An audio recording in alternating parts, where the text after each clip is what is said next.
बुरे समय में मजबूत कैसे रहें। मित्रों, आज मैं आपको एक ऐसी कहानी सुनाने जा रही हूं जो आपको सिखाएगी कि बुरे समय में कैसे स्थिर और मजबूत रहा जाए। यह कहानी सिर्फ एक कथा नहीं, बल्कि जीवन का एक आईना है। तो आइए मित्रों, महात्मा बुद्ध की वाणी के साथ इस यात्रा को शुरू करते हैं। बहुत समय पहले की बात है। श्रावस्ती के पास एक आश्रम में महात्मा बुद्ध अपने शिष्यों को उपदेश दे रहे थे। तभी एक व्यक्ति रोता हुआ उनके पास आया। उसका चेहरा थका और आंखें लाल थी। उसने हाथ जोड़ते हुए कहा, हे प्रभु, मेरा जीवन बर्बाद हो गया है। मेरा व्यापार डूब गया, मित्रों ने साथ छोड़ दिया और परिवार में भी कलह मची है। मैं टूट चुका हूँ। कृपया मुझे बताइए, मैं इस बुरे समय में कैसे मजबूत रह सकता हूँ। महात्मा बुद्ध ने उसकी ओर करुणा भरी दृष्टि से देखा और शांत स्वर में बोले, हे वत्स, मैं तुम्हें एक कहानी सुनाता हूँ। उसे ध्यान से सुनो, उसमें ही तुम्हारे प्रश्न का उत्तर छिपा है। एक बार एक समृद्ध राज्य में भावेश नामक एक नौजवान रहता था।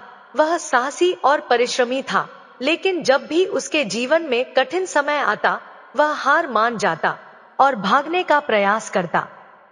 एक दिन वह अपने जीवन के दुखों से परेशान होकर जंगल की ओर चला गया। चलते चलते उसकी नजर एक रहस्यमय गुफा पर पड़ी। गुफा के द्वार पर लिखा था, जिसे जीवन की सच्चाई जाननी हो वह भीतर आए। भावेश के मन में उत्सुकता जागी और वह गुफा में प्रवेश कर गया। अंदर घना अंधेरा था, लेकिन कुछ ही दूरी पर 3 बड़े द्वार दिखाई दिए। हर द्वार के ऊपर एक संदेश लिखा था। पहला द्वार दुख अपरिहार्य है।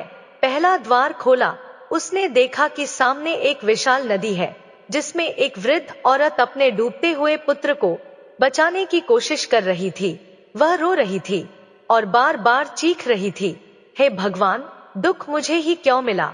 लेकिन उसकी सारी कोशिशें व्यर्थ हो गई और उसका पुत्र नदी में समा गया। भावेश यह देखकर विचलित हुआ और उसकी आंखों से आंसू बहने लगे। तभी एक आवाज आई, दुख जीवन का हिस्सा है, इसे टाल नहीं सकते, लेकिन यह तुम्हें मजबूत बनाता है। भावेश ने पहली सीख सीखी, दुख से भागने की नहीं, उसे स्वीकार करने की आवश्यकता है। दूसरा द्वार, मन को नियंत्रित करो, परिस्थिति को नहीं। भावेश ने दूसरा द्वार खोला।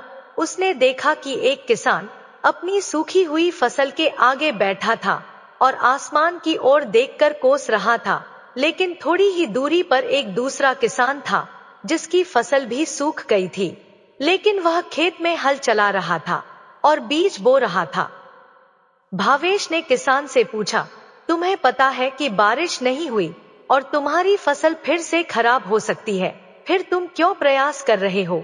किसान मुस्कुराकर बोला, बारिश मेरे हाथ में नहीं है, लेकिन बीज बोना मेरे हाथ में है। मैं परिस्थिति नहीं बदल सकता, लेकिन अपनी कोशिश जरूर कर सकता हूँ। भावेश ने दूसरी सीख सीखी, बुरा समय बाहर नहीं भीतर होता है। मन को स्थिर रखो, परिणाम बदल सकते हैं। तीसरा द्वार सब कुछ बदलता है। भावेश ने तीसरा द्वार खोला। वहां उसने देखा कि एक विशाल वृक्ष खड़ा है, लेकिन उसके सभी पत्ते झड़ चुके हैं। वह बिल्कुल सूखा और निर्जीव दिख रहा था। भावेश को लगा कि यह पेड़ मर चुका है, लेकिन तभी उसकी नजर पेड़ की जड़ों पर गई। वहां से नई कोंपलें फूट रही थी। उसी समय एक आवाज गूंजी, जीवन में कोई भी समय स्थिर नहीं रहता, हर पतझड़ के बाद वसंत आता है। भावेश ने तीसरी सीख सीखी, बुरा समय हमेशा के लिए नहीं रहता, परिवर्तन जीवन का नियम है। भावेश ने गुफा से बाहर निकलते ही पाया कि उसका मन पहले से शांत और हल्का था। उसने 3 सीखों को अपने जीवन में अपनाने का निश्चय किया।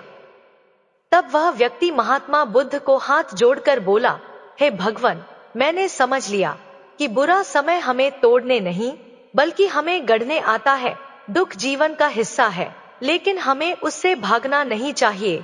हमें परिस्थिति नहीं, अपने मन को बदलना चाहिए और यह विश्वास रखना चाहिए कि हर अंधेरी रात के बाद एक नई सुबह जरूर आती है। महात्मा बुद्ध मुस्कुराए और बोले, हे वत्स, तुमने सही समझा।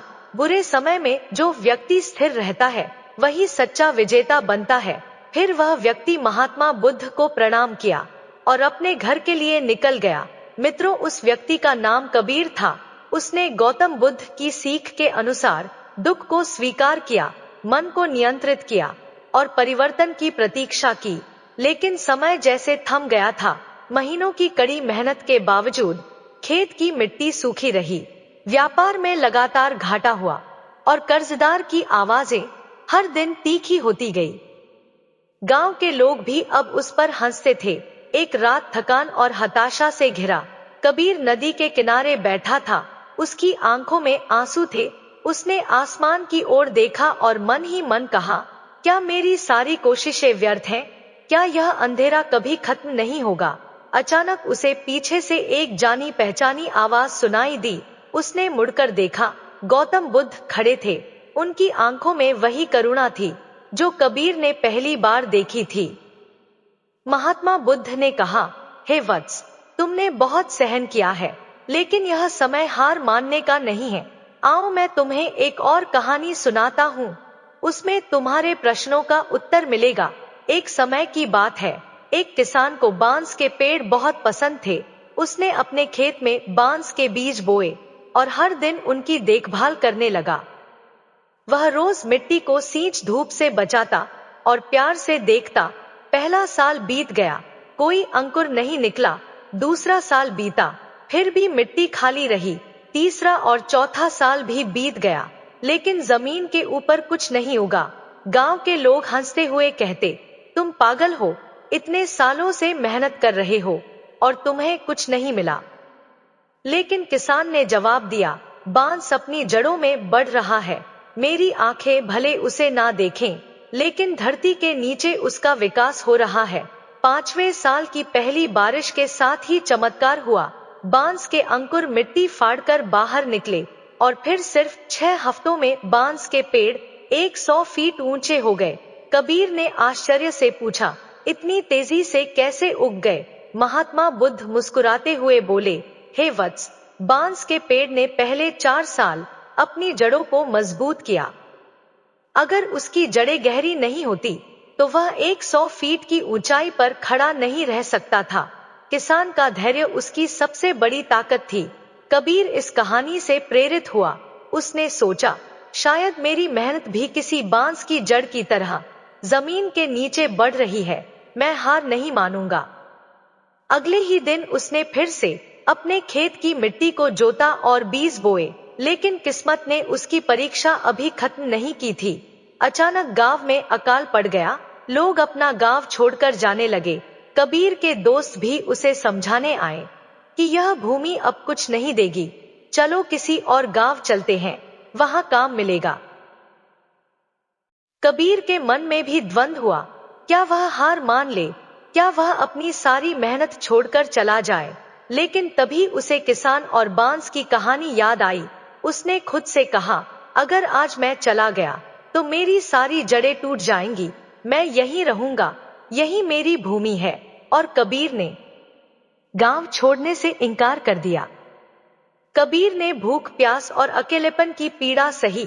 दिन गुजरते गए और फिर एक रात आसमान में काले बादल घिरे। गरजे और चमक के साथ बारिश की बूंदें धरती को भिगोने लगी। कबीर की आंखों से आंसू बह निकले। उसने अपनी हथेलियों में मिट्टी उठाई और महसूस किया, यह वही मिट्टी थी जिसे उसने वर्षों तक प्यार और धैर्य से सींचा था। अगले कुछ ही दिनों में उसके खेतों में हरियाली फैल गई। वह सूखी मिट्टी अब सोना उगलने लगी थी। गांव के लोग जो कबीर पर हंसते थे, अब आश्चर्य से उसकी ओर देख रहे थे। पुरस्कार सिर्फ फसल नहीं था, कबीर की मेहनत से उपजे अनाज से उसका कर्ज उतर गया। लेकिन उसे जो सबसे बड़ा पुरस्कार मिला था, वह उसकी आत्मा की शक्ति थी। वह समझ चुका था कि जीवन की सबसे बड़ी फसल धैर्य से मिलती है। कुछ दिनों बाद महात्मा बुद्ध फिर से गांव आए। कबीर उनके चरणों में गिर पड़ा और बोला, हे प्रभु, आपने मुझे जीवन का सबसे बड़ा सत्य सिखाया। अब मैं जानता हूँ कि सबसे अंधेरी रात के बाद ही सबसे उजली सुबह आती है। महात्मा बुद्ध ने मुस्कुराते हुए कहा, हे वत्स, तुम्हारी यात्रा यहीं खत्म नहीं होती। जीवन में और भी बाधाएं आएंगी, लेकिन अब तुम्हारे पास धैर्य की वह जड़ें हैं जो तुम्हें कभी गिरने नहीं देंगी। जब सब कुछ मिल जाए तब विनम्रता कैसे बनाए रखें, यह कहानी सिर्फ कबीर की नहीं आपकी भी है। यदि आप आज किसी कठिन समय से गुजर रहे हैं तो याद रखें, हो सकता है आपकी जड़ें गहराई में बढ़ रही हो। बस धैर्य रखें, क्योंकि आपका बांस भी एक दिन आसमान छुएगा। इसके बाद कबीर के खेतों में हरियाली लहलहा रही थी। उसकी मेहनत और धैर्य ने पूरे गांव को चौंका दिया था। अब वही लोग जो कभी उस पर हंसते थे, उसकी तारीफ कर रहे थे। कबीर के पास अब पर्याप्त अनाज था। उसने सारे कर्ज चुका दिए और गांव के लोगों की मदद भी की। उसकी प्रसिद्धि दूर दूर तक फैल गई। लोग उसे महात्मा बुद्ध का सच्चा शिष्य कहने लगे। लेकिन जीवन की परीक्षा यहीं खत्म नहीं हुई थी। एक दिन पास के गांव से कुछ लोग कबीर के पास आए। उन्होंने कहा, वीर, हमारे गांव में भयंकर सूखा पड़ा है। हमारी फसलें नष्ट हो गई और हमारे पास खाने के लिए कुछ भी नहीं है। कृपया हमारी मदद करें। कबीर के पास दो रास्ते थे, या तो अपनी मेहनत से उपजी सारी फसल अपने भविष्य के लिए बचा लें, या फिर इन जरूरतमंदों के साथ बांट दे। उसने एक पल के लिए सोचा, फिर उसे गौतम बुद्ध की बातें याद आई। सच्चा धन वह है जो दूसरों के काम आए। कबीर ने बिना देर किए अपनी अनाज की बोरियां खोल दी और कहा, जितना जरूरत हो ले जाओ, तुम्हारा धोख मेरा धोख है। लोगों ने हाथ जोड़कर आभार व्यक्त किया और कहा, तुम्हारा नाम सदा याद रखा जाएगा। लेकिन कुछ गांव वालों ने पीठ पीछे कहा, कबीर पागल हो गया है, अपनी सारी फसल बांट दी, कल खुद भूखा मरेगा। कबीर ने इन बातों पर ध्यान नहीं दिया। उसे विश्वास था कि जो देता है उसे सैकड़ों गुना मिलता है। कुछ महीनों बाद बारिश फिर से हुई और कबीर की जमीन ने इस बार दोगुना अनाज उगला। लेकिन इसके साथ ही कबीर के पास एक और चीज आई, अहंकार। अब लोग उसे सम्मान देते, रास्ता छोड़ते और उसकी प्रशंसा करते। धीरे धीरे कबीर को यह आदत बनने लगी। उसे अपनी महानता पर गर्व होने लगा। वह खुद को सबसे श्रेष्ठ समझने लगा। जब कोई सलाह देता तो वह कहता, तुम मुझे क्या सिखाओगे, मैंने खुद महात्मा बुद्ध से सीखा है। एक दिन जब कबीर अपने खेत के पास बैठा था तो उसने देखा कि दूर से गौतम बुद्ध आ रहे हैं। कबीर खुशी से उनके चरणों में झुका और बोला, हे प्रभु, देखिए, मैंने आपकी शिक्षाओं के अनुसार जरूरतमंदों की मदद की। अब मेरे पास सब कुछ है, सम्मान, धन और प्रसिद्ध। महात्मा बुद्ध ने उसकी आंखों में देखा और मुस्कुराए। उन्होंने कहा, हे वत्स, तुम्हारा हृदय जानकर मुझे प्रसन्नता हुई, लेकिन क्या तुम सच में समझ पाए कि विनम्रता क्या होती है? कबीर थोड़ा अचंभित हुआ। उसने कहा, हे प्रभु, मैंने तो हर किसी की मदद की है, मैं किसी से कुछ नहीं चाहता, मैं तो आपका सच्चा शिष्य हूँ। महात्मा बुद्ध ने शांत स्वर में कहा, हे वत्स, कल सूरज निकलने से पहले तुम गांव के कुएं पर जाकर बैठो और जो वहां देखो उसे समझने का प्रयास करो। अगली सुबह कबीर कुएं के पास गया। वहां उसने देखा कि एक प्यासा भिखारी पानी के लिए परेशान हो रहा है। कबीर तुरंत उसके पास गया और कहा, आओ मैं तुम्हें पानी देता हूँ। भिखारी ने कबीर की आंखों में देखा और कहा, क्या तुम सच में मुझे पानी इसलिए दे रहे हो क्योंकि मैं प्यासा हूँ, या इसलिए कि तुम खुद को दयालु साबित करना चाहते हो? कबीर हक्का बक्का रह गया। उसके हाथ रुक गए। भिखारी मुस्कुराया और कहा, सच्ची विनम्रता तब होती है जब देने वाले के मन में अहंकार ना रहे। तभी भिखारी के रूप में महात्मा बुद्ध प्रकट हुए। उन्होंने कहा, हे वत्स, तुम्हारा हृदय बड़ा है, लेकिन तुम्हारे भीतर अहंकार का अंकुर पनप रहा है। जो भी कुछ तुमने किया वह महान है, लेकिन अगर मन में मैंने किया का भाव आ गया तो सारी साधना व्यर्थ हो जाएगी। जैसे पेड़ फल से झुक जाता है, वैसे ही सच्चा ज्ञान अपने कार्यों से और भी विनम्र हो जाता है। कबीर की आंखें खुल गई। उसने अपने भीतर उठते अहंकार के धुएं को साफ देखा। उसके चेहरे पर पश्चाताप था। उसने महात्मा बुद्ध के चरणों में सिर रखकर कहा, हे प्रभु, आपने मेरी आंखें खोल दी। मैं वादा करता हूँ कि अब से मेरा हर कार्य निस्वार्थ और अहंकार से मुक्त होगा। महात्मा बुद्ध ने उसके सिर पर हाथ रखा और कहा, वत्स, तुमने आज जीवन का सबसे कठिन पाठ सीखा है। याद रखना, जिसे दुनिया सबसे छोटा मानती है, अक्सर वही सबसे बड़ा होता है। उस दिन के बाद कबीर ने सेवा की, लेकिन कभी उसकी चर्चा नहीं की। उसने दान दिया, लेकिन कभी उसका श्रेय नहीं लिया। धीरे धीरे उसकी विनम्रता और निस्वार्थ की सुगंध दूर दूर तक फैली, लेकिन इस बार उसके दिल में बस एक ही भाव था, मैं कुछ नहीं, सब कुछ उस परम सत्य की देन है। मित्रों, जब संकट आए और कोई सहारा ना दिखे, तब क्या करें? महात्मा बुद्ध की अंतिम परीक्षा। कबीर ने जीवन के सभी उतार चढ़ाव को सहन किया, लेकिन अब वह खुद को एक नई परीक्षा के लिए तैयार महसूस कर रहा था। अब तक उसने महात्मा बुद्ध से बहुत कुछ सीखा था, पर एक और कठिन परीक्षा थी, जो उसे आत्मा की गहराई में उतरकर खुद को समझने का अवसर देती। एक दिन गांव में अचानक एक भयंकर तूफान आ गया। बादल काले हो गए, हवा में तीव्रता बढ़ने लगी और बारिश ने सब कुछ तहस नहस कर दिया। गांव का छोटा सा नदी का पुल बह गया और खेतों में पानी भर गया। कबीर के खेत फिर से सूख गए, व्यापार में नुकसान हुआ और लोग उसके पास मदद के लिए आए। वह उन सभी की सहायता करने की कोशिश करता, लेकिन इस बार चीजें अलग थी। इस बार वह जो मदद देता था, उसकी कोई स्थिरता नहीं थी। गांव वाले एक बार फिर से कबीर से कहते, तुमने हमारे लिए इतना किया, अब तुम्हारे पास खुद के लिए कुछ भी नहीं बचा। तुम इस समय कैसे सामना करोगे? यह शब्द कबीर के दिल में एक चुभन की तरह समाये।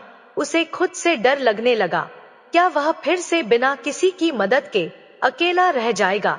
क्या वह फिर से अपने रास्ते से भटक जाएगा?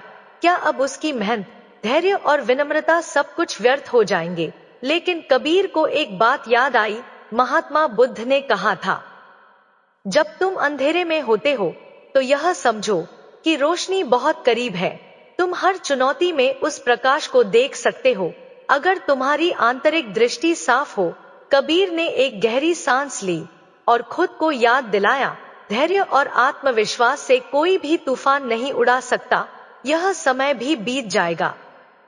सारी रात कबीर अपनी बुरी हालत से जूझता रहा। उसने मेहनत की, खेतों को फिर से संवारने का प्रयास किया और गांव वालों के लिए एक सुरक्षित जगह बनाने की कोशिश की।